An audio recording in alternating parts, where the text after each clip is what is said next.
CYTOSHRINK trial was designed back in 2019 in an era where we had come out of data from Carmina and Certime, which challenged the use of routine upfront cytoreductive nephrectomy in most IMDC intermediate and poor risk patients. So at the time, we designed a randomized phase 2 clinical trial evaluating the addition of stereotactic body radiation therapy, or SBRT, early as an upfront cytoreductive approach versus patients getting the standard of care immunotherapy.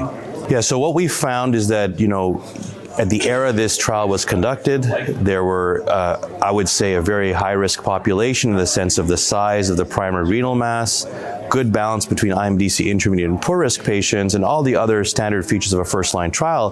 But there were more patients presenting with liver metastasis in the interventional arm, bony metastasis, and so that certainly in a small randomized phase 2 can impact outcomes.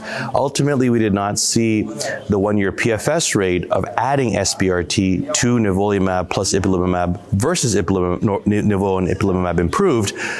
But we did see some interesting findings by the IMDC risk groups, and most importantly, in those who responded in both arms, the ongoing responses were better in patients who got the SBRT intervention, which tells you something about the biology that we need to uncover.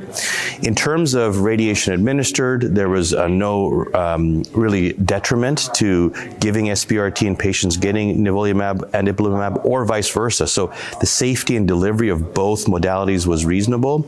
And we kept a close eye, obviously, on kidney injury and other type of renal toxicity. But consistent with what we know about SBRT, there's actually very good renal preservation and safe way to deliver radiation to patients to preserve renal function. So all in all, I think we're going to have more follow-up of overall survival, quality of life.